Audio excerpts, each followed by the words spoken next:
we do it? Can you see now? Okay, we'll start.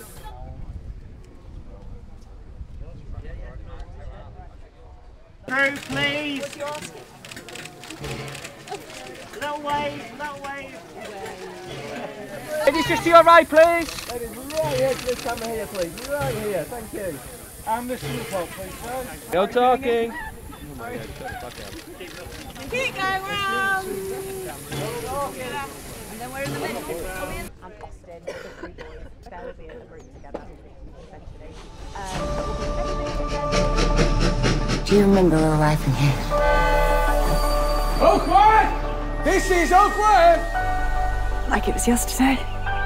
These are for your village, and watch out for nits. Good luck. You're right. I've done it 3 times as the Railway Children, 1 time as mother in the Railway Children. But to take it into a different time is actually something Nesbit would have liked. She would have loved to have seen time move on and what's happened to a family and what's happened to people and children and their adventures. And it's very important that it's 1944 and that we're looking at people who have been through a First World War, Second World War, and how that's changed society.